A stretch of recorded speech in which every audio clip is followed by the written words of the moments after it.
Hello everyone, कैसे हैं आप सब। आई होप आप सभी अच्छे होंगे। तो आपके साथ मैंने लगभग 20 दिन पहले एक वीडियो शेयर की थी जहां मैंने गोभी के बीज लगाए थे। तो अभी देखिए कितने अच्छे पौध तैयार हो चुकी है। तो गोभी को लगाने का तरीका यही होता है कि पहले बीज से उनकी पौध तैयार कर ली जाए और फिर जब पौध लगाने लायक हो जाए तो उनको ट्रांसप्लांट किया जा सके। तो अभी मेरी पौध बिल्कुल ट्रांसप्लांट करने के लिए रेडी है, तो इसलिए मैं आज पौधे निकाल के ट्रांसप्लांट करूँगी। तो ये वाले फूल गोभी के पौधे हैं और मैंने पत्ता गोभी के भी पौधे लगाए हुए हैं। तो पहले मैं फूल गोभी निकाल लेती हूँ। तो लगभग 10-12 पौधे मैंने यहाँ पे निकाल लिए थे। इनको मैं ज़मीन में लगाऊंगी। तो नीचे मैंने क्यारियाँ रेडी की हुई हैं, वहाँ पे मैं इनको लगाऊंगी। तो फूल गोभी की पौध तो मैंने निकाल ली है। चलिए पत्ता गोभी की पौध भी निकाल लेते। तो देखिए बिल्कुल सेम लगती हैं दोनों की पौधे। एक साथ मैंने ग्रो किया था तो एक ही जैसे ही साइज़ के हो रखे हैं इस समय, और देखने में बिल्कुल सेम होते हैं और इनका केयर करने का तरीका भी लगभग सेम ही होता है। तो एक साथ इनको लगाया जा सकता है। तो मैं यहाँ से निकाल लूँगी और कुछ पौधे छोड़ रही हूँ, इनको मैं छत में ही लगाऊँगी 2-4 पौधे। तो अभी मैं ज़मीन में आ गई हूँ और यहाँ पे मैंने लहसुन लगाए थे, आपके साथ शेयर किया था। तो देखिए कितने अच्छे लहसुन ग्रो हो चुके हैं। लगभग 6-7 इंच के पौधे तैयार हो गए हैं। बहुत बढ़िया ग्रोथ चल रही है। बीच में थोड़ी बहुत पालक भी है। इसके अलावा मैंने बीन्स लगाई थी। तो देखिए बीन्स भी बहुत अच्छी ग्रो हो चुकी हैं। बड़े बड़े पौधे होने लग गए हैं इस समय। तो आप पिछली वीडियोस में देख सकते हैं कि मैंने कैसे इनको ग्रो किया था, और आप भी चाहें तो इस समय भी इनको ग्रो कर सकते हैं। बिल्कुल सही समय चल रहा है। और बैगन की पौध तो मेरी बरसात से पहले से चल रही है और अभी हफ्ते में लगभग 2 बार मुझे बैगन हार्वेस्ट करने को मिल जाते हैं। और यहाँ पे भी मैंने लहसुन लगाया हुआ है। तो किनारे किनारे बीन्स भी लगाई हुई हो गई हैं। तो इस वाली क्यारी में मैं किनारे किनारे डॉल में गोभी लगाऊंगी। इस क्यारी के बीच में मैंने पालक लगाया हुआ है। देखिए कितना हरा भरा अभी ग्रो होने लगा है। कुछ ही टाइम बाद खूब अच्छे पत्ते हमें हार्वेस्ट करने को मिल जाएंगे।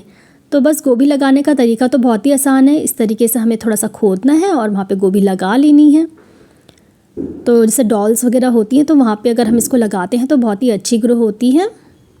हालांकि गोभी में थोड़ा कीड़े वगैरह लगने का खतरा रहता है, कई बार अच्छे से ग्रो नहीं होती है। तो होपफुली आगे अच्छी चलेंगी, आशा तो कर ही सकते हैं। अपनी तरफ से केयर कर सकते हैं, बाकी होनी होगी तो अच्छी हो ही जाएगी। तो लगा ली है मैंने इस तरीके से। बीच बीच में मैं पत्ता गोभी और फूल गोभी दोनों को मिक्स करके लगा ले रही हूँ। अच्छा, इनके बीच में लगभग 10-12 इंच की दूरी रखना ज़रूरी है, क्योंकि इनका साइज़ बड़ा होता है। जब ये प्रॉपर अपनी ग्रोथ में आएंगे तो काफ़ी बड़े साइज़ के होते हैं। तो इसलिए इसके बीच में अच्छी खासी स्पेस रखना ज़रूरी है। तो इस तरीके से मैंने पूरी डॉल में लगा लिया और दूसरी क्यारी के डॉल में मैं लगा रही हूँ, क्योंकि काफ़ी सारे पौधे तैयार हो गए हैं। तो देखिए घर में तैयार करने से कितने सारे पौधे हम घर में ही तैयार कर सकते हैं। 20 रुपये का मैं बीज का पैकेट लेके आई थी और इतने सारे पौधे तैयार हो गए हैं। और आपके साथ अभी मैंने 2-3 दिन पहले एक वीडियो शेयर की थी जिसमें मैं ब्रोकली के पौधे बाज़ार से लेके आई थी, जो मुझे 50 रुपये के 6 पड़े थे। तो कितना फ़र्क पड़ जाता है घर में तैयार करने से और बाज़ार से लेके आने से। तो ये वाली क्यारी मैंने ओगल का बीज डाला हुआ है। बहुत अच्छी इसमें ग्रोथ लग रही है। तो थोड़े ही दिन में ये भी हार्वेस्ट करने के लिए रेडी हो जाएगी। फिर इस तरफ मेथी और राई का बीज मिक्स डाला हुआ है। तो ये भी अब जमने लगा है। तो होपफुली बहुत अच्छी ये चीज़ें आगे ग्रो करेगी और हम आपके साथ शेयर करेंगे कैसे हम ताज़ी ताज़ी सब्ज़ी अपने घर में ही उगा पा रहे हैं और अपनी रिक्वायरमेंट के अनुसार। हमें बाज़ार से तो लाने की ज़रूरत नहीं पड़ेगी। मुझे लगता है इस बार हरी सब्ज़ी हमें बिल्कुल भी बाज़ार से लाने की ज़रूरत नहीं पड़ेगी। तो ये मेरी एक सहेली ने मुझे बागले का बीज दिया था और कहा था दीदी इसे भी लगा लेना। तो मेरे पास ये बीज रखा हुआ है। तो मैंने सोचा चलो आज क्यारियों के बिल्कुल किनारे की तरफ मैं इसको लगा लेती हूँ, क्योंकि इसके पौधे थोड़े बड़े साइज़ के होते हैं। तो इसलिए मुझे लगता है कि इसको किनारे की तरफ लगाना ठीक रहेगा।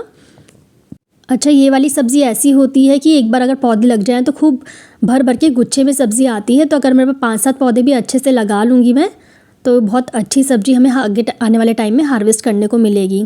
तो इस तरीके से मैंने क्यारी में बिल्कुल कॉर्नर वाली साइड में इसे लगा लिया है। तो इस तरीके से मल्टीपल चीज़ें हम एक ही क्यारी में लगा सकते हैं और समय समय पर ज़रूरत के अनुसार उन्हें छांट सकते हैं या ट्रांसप्लांट कर सकते हैं, अगर एक जगह से हमें दूसरी जगह पे करना हो तो। और कुछ चीज़ें ऐसी होती हैं जैसे बीच से राई मेथी वगैरह लगा रखी है, इन्हें हम ट्रांसप्लांट नहीं कर सकते, तो इनको इसलिए मैंने क्यारी के बीच में ही लगाना प्रीफर किया है। तो इस तरफ भी थोड़ी सी बीन्स वगैरह हैं।